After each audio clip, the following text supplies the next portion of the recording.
राजधानी दिल्ली से अब ग्रैब को हटा दिया गया है। आपको बता दें कि ग्रैब जो है, जब भी एयर पॉल्यूशन दिल्ली में बढ़ता है तो उसकी रोकथाम के लिए ग्रैब को लागू किया जाता है, जो 4 चरणों में लागू होता है। और कल यानी 16 मार्च को दिल्ली सरकार ने ये फैसला लिया कि अब ग्रैब को हटाया जाए। ये जो निर्णय है ये कोई पहली बार नहीं लिया गया है। हर साल ये होता है कि 15 अक्टूबर को जब सर्दियों की आहट आती है दिल्ली में तो ग्रैब को लागू किया जाता है, और उसके बाद 15 मार्च को यानी जब गर्मियों की शुरुआत होती है तो फिर ग्रैब को हटा दिया जाता है। अब सवाल ये खड़ा होता है कि राजधानी दिल्ली में जहां पॉल्यूशन एक बहुत बड़ी समस्या है, न केवल समस्या बल्कि एक बहुत बड़ा राजनीतिक मुद्दा भी है जिस पर चुनाव भी लड़ा जा चुका है, तो क्या सिर्फ ग्रैब के लागू करने से पॉल्यूशन पर पूरी तरह नियंत्रण पाया जा सकता है या पा लिया जाता है?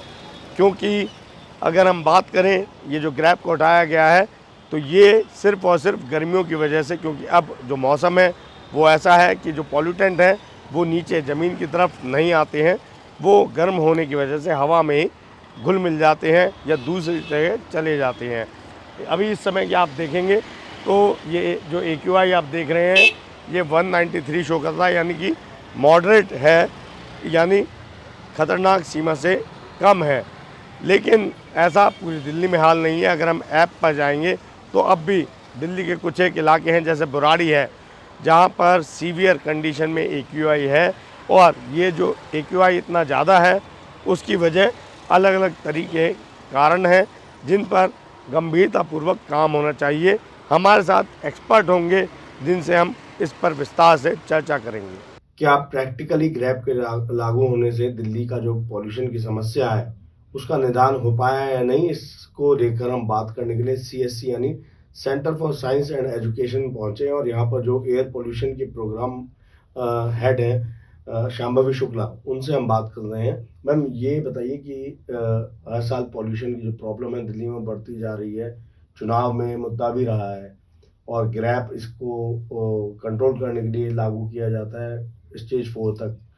लेकिन अब जैसे कल जो ग्रैब हटाया गया है तो क्या वो इसलिए हटाया गया है कि ये सक्सेसफुल रहा है और पोल्यूशन इसकी वजह से कम हुआ है, या कि अब गर्मी शुरू हो गई है और पोल्यूशन अपने आप जो पोल्यूटेंट होते हैं ऊपर चले जाते हैं, इस वजह से हुआ है? देखिए, जो ग्रैप है ग्रेडेड रिस्पॉन्स एक्शन प्लान, वो बनाया इस वजह से था कि कोई अगर इमरजेंसी सिचुएशन आती है पोल्यूशन में कि आपकी एयर क्वालिटी बहुत ज़्यादा डेटोरेट हो गई है, बहुत ख़राब कंडीशन हो गई है, तो हमारा ग्रैप आएगा और वो कुछ इमरजेंसी एक्शंस बताता है कि आपको हर स्टेजेस में किस तरीके के एक्शंस करने हैं, वो आपको इम्प्लीमेंट करने हैं ताकि जो बहुत ज़्यादा पोल्यूशन पीक कर रहा है उसको हम कंट्रोल कर सके। तो ग्रैप का रोल सिर्फ इतना था। बट देन जो अभी के टाइम पे हो रहा है, स्पेशली विंटर मंथ्स में यूज़ किया जाता है, सर्दियों के टाइम पे, क्योंकि उस टाइम पे पोल्यूशन लेवल ज़्यादा होता है। बट देन उसके कंट्रीब्यूटिंग फैक्टर्स होते हैं कि एक तो पराली जलती है, फिर दिवाली भी उसी टाइम पे पड़ती है तो पटाखे जलाए जाते हैं। बट उसके अलावा एक एडिशनल चीज़ है कि जैसे जो हमारे मेट्रोलॉजिकल फैक्टर्स होते हैं कि हमारे जो वेदर कंडीशन होते हैं वो इतनी लोअर मिक्सिंग हाइट होती है कि पोल्यूटेंट्स को स्पेस नहीं मिलता है कि वो मिक्सअप हो सके एंड डिस्पर्स हो सके। एंड उसके अलावा विंड स्पीड बहुत स्लो हो जाती है, तो यानी कि जो पोल्यूशन अगर दूसरे शहर से भी आ रहा है दिल्ली में, तो दिल्ली एक कटोरे के जैसे एक्ट करता है, जहाँ पे सारा पोल्यूशन इकट्ठा हो जाता है, तो इस वजह से पोल्यूशन लेवल ज़्यादा दिखाई देता है। पर लेकिन जब सोर्सेज की बात करते हैं तो सोर्सेज ऑफ पोल्यूशन हमारे पूरे साल भर एक जैसे ही रहते हैं। पर ग्रैब जो है वो एक टेम्परेरी सोल्यूशन है जो कि इसलिए लाया गया था कि हमारी पीकिंग बहुत ज़्यादा ना हो पोल्यूशन की। बट देन अभी हम देख रहे हैं कि वो सिर्फ एक ग्रैब ही रह गया है कि वो पोल्यूशन को कैसे ठीक करना है शहर में, एक माध्यम वो ग्रैब को ही रखते हैं। बट देन हम अगर ओवरऑल देखें तो हमारे गर्मियों में भी और सर्दियों में भी सोर्सेस एक जैसे हैं। तो अगर हम अभी से प्रिपेयर नहीं करेंगे एक्शंस के लिए तो हमारी सर्दियाँ फिर से ख़राब हो जाती है। पर अगर हम जब एक्शंस की बात करते हैं कि एक्शंस क्या हुए, कितने हुए, कितनी डेप्थ के हुए हैं, तो कुछ एक्शंस ने मदद भी किया है हमारा पोल्यूशन जो कर्व होता है उसको बेंड करने के लिए। करीबन 25% रिड्यूस भी हुआ है। बट देन उसके बावजूद भी अभी भी दिल्ली को 60% पोल्यूशन अपना कम करना पड़ेगा 2.5 कॉन्सेंट्रेशन स्टैंडर्ड मीट करने के लिए। ये जो सोर्सेज है पॉल्यूशन के वो मेजरली क्या क्या है? तो जो मेजर सोर्सेस ऑफ पोल्यूशन जो दिल्ली के लिए एग्जिस्ट करते हैं वो एक है व्हीकल्स। ट्रांसपोर्ट एक सबसे मेगा शहर बोलते हैं कि ये पोल्यूशन सोर्स है। उसके अलावा जो होता है कि कचरा जलाना, ये कंस्ट्रक्शन से धूल उड़ना, रोड डस्ट एक प्रॉब्लम है। जो छोटी मोटी इंडस्ट्रीज चल रही है, इंडस्ट्रीज वैसे तो दिल्ली से बाहर कर दी गई है, बट उसके बावजूद भी हमें ये नहीं पता है कि अभी इलीगल एरिया या इनफॉर्मल सेक्टर में कौन किस टाइप की इंडस्ट्रीज चल रही है, और उसका जो डेटा है वो किसी के भी पास अवेलेबल नहीं है। तो क्या जलाया जा रहा है शहर के अंदर उसका अभी पता नहीं है। पर लेकिन बहुत सारे एक्शंस जैसे है कि कोल बैन हो गया है पूरी तरीके से, पूरा हमारे जो व्हीकल है वो ईवी में अब धीमे धीमे शिफ्ट हो रहा है। तो कुछ एक्शंस लिए भी गए हैं, बट देन जो एक्शंस लेने की स्पीड है वो बहुत स्लो है कंपेयर टू अगर हम देखते हैं कि पोल्यूशन जितनी तेजी से बढ़ रहा है, पॉपुलेशन भी बढ़ रही है। और मैम जो आप बता रहे हैं कि 25% जो डाउन हुआ है वो किस एक्शन से हुआ है और किस चीज में कमी आई है?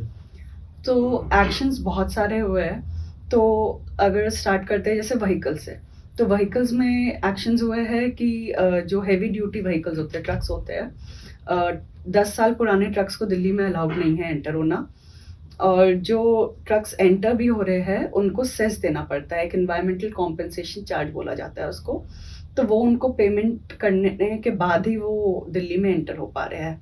उसके अलावा जो हुआ है, जो डीजल फ्यूल है, जो फ्यूल बिकता है उसमें 0.25 सेस लगा हुआ है, 0.25 रुपीज़। तो जिस वजह से एक फंड इकट्ठा होता है।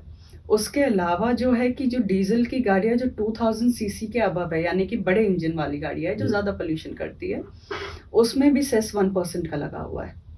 तो ये है जो एक्शंस जो व्हीकल्स में लिए गए। और ईवी पॉलिसी, हमारी इलेक्ट्रिक व्हीकल पॉलिसी आई है जिससे हमारी बसेस वगैरह धीमे धीमे रिप्लेस हो रही है। जो दूसरे सेक्टर्स में बात करते हैं कि जैसे सॉलिड वेस्ट मैनेजमेंट हो गया, हमारा कंस्ट्रक्शन डस्ट हो गया, उसकी गाइडलाइंस भी हमारे पास है कि आपको कूड़ा 100% नहीं जलाना है, बट उसके बावजूद भी हमने देखा है कि छोटी छोटी जगह में जलता रहता है। एंड इंडस्ट्रीज की बात करते हैं तो इंडस्ट्री में कोल दिल्ली में पूरी तरीके से बैन हो चुका है और दिल्ली में अभी यूज़ भी नहीं हो रहा है कहीं।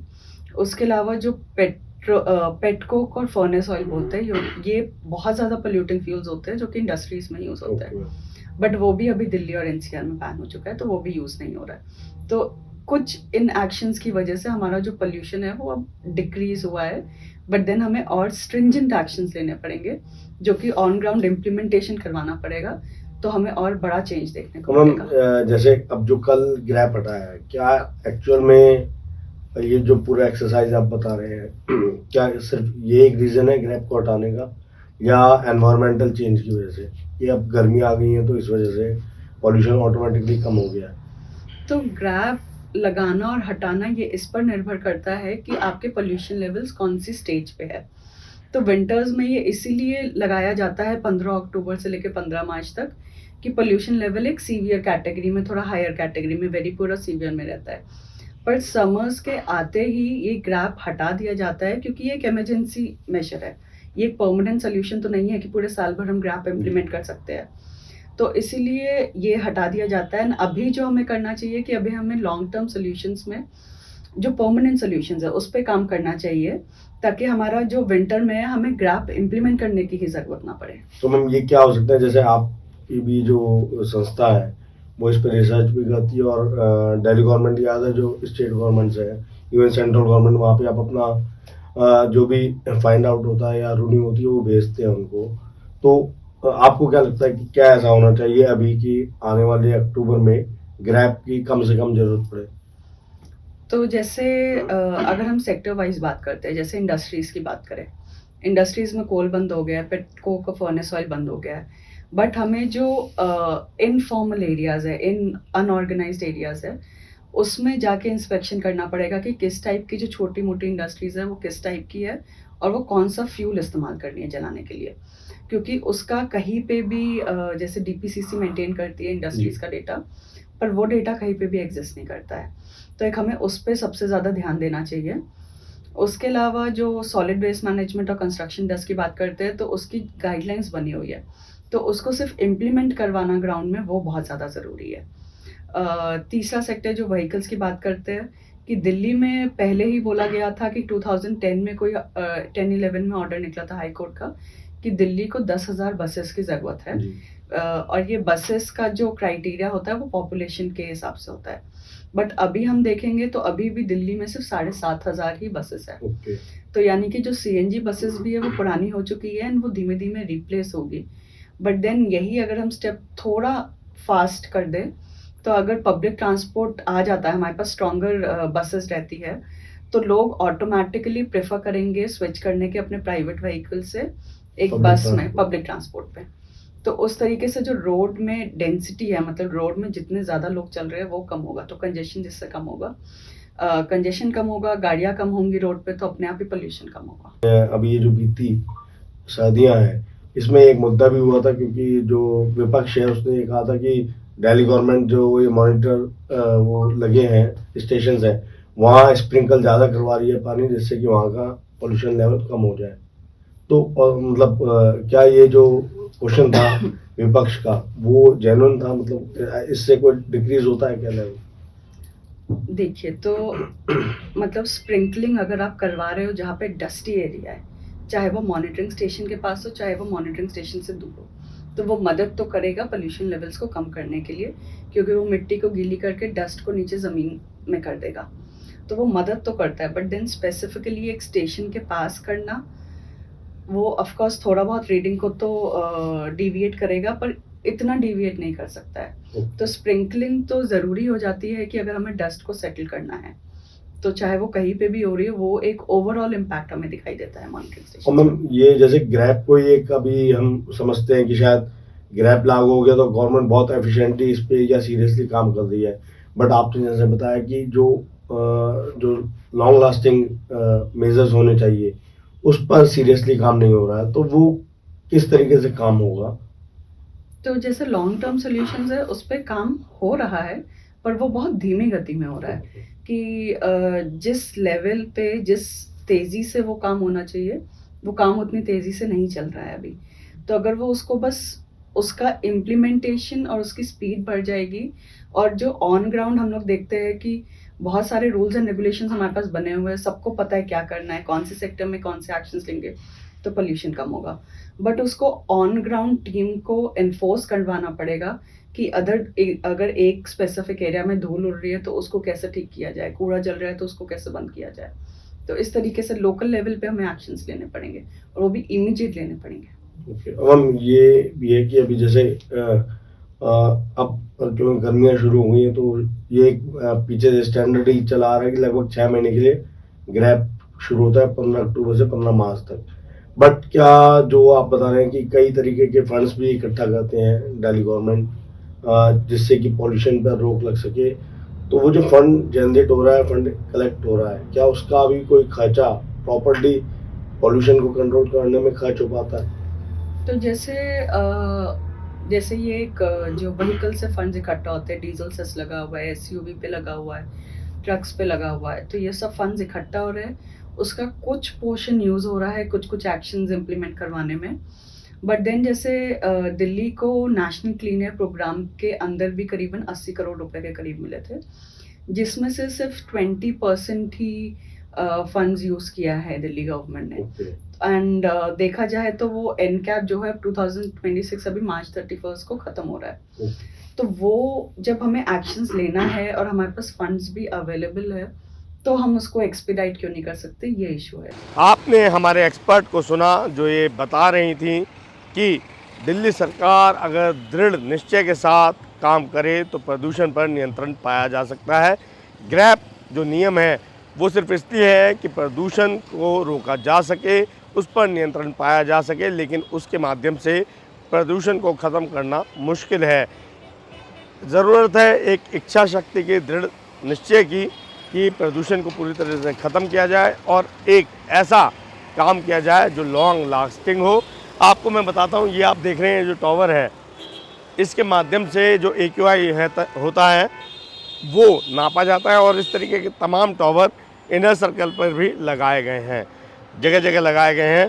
लेकिन आपको ये भी पता होना चाहिए कि प्रदूषण के नाम पर दिल्ली में कई तरीके के टैक्स वसूले जा रहे हैं जो व्हीकल्स पर लगाए जाते हैं, यहाँ पे जो बड़े बड़े ट्रक होते हैं जब वो दिल्ली के अंदर एंट्री करते हैं तो उनसे वो टैक्स लिया जाता है ताकि प्रदूषण को ख़त्म करने के लिए काम किया जा सके। लेकिन उसकी भी सच्चाई जो हमारी एक्सपर्ट जो रिसर्च वर्क इस पर करते रहे हैं, जो एयर पोल्यूशन पे काम करती रही हैं, उनका ये कहना है कि सिर्फ उसमें से एक पार्ट की अगर बात करें, एनकैप जो होता है वो लगभग 80 करोड़ रुपए का फ़ंड दिल्ली ने अर्जित किया, लेकिन उसमें से जब खर्च करने की बात आती है तो बमुश्किल 20% जो उसका अमाउंट है वही प्रदूषण पर नियंत्रण के लिए खर्च किया जा सका है, जो ये दर्शाता है कि दिल्ली सरकार भी ज़मीनी स्तर पर गंभीरतापूर्वक इस पूरी समस्या को ख़त्म करने का काम नहीं कर पा रही है और ये सिर्फ और सिर्फ प्रकृति के ऊपर निर्भर होकर रह गया है कि अगर गर्मी है तो फिर प्रदूषण हमें नज़र नहीं आएगा और वही जब सर्दी आ जाती है तो ठंड की वजह से जो एयर पॉल्यूशन है वो ज़्यादा ऊपर जा नहीं पाता है और तब सबको वो प्रदूषण नज़र आता है। जबकि सर्दी हो या गर्मी हो, हालात वहीं के वहीं हैं, प्रदूषण उतना ही है, बस एक नज़रिए का फ़र्क होता है जो हमें अपनी आँखों से ना तो दिखता है और ना ही हम सांसों से उसको महसूस कर पाते हैं। तो अगर हम बात करें प्रदूषण पर जो अभी नियंत्रण है वो प्रकृति की देन है, ना कि हमारी दिल्ली सरकार की।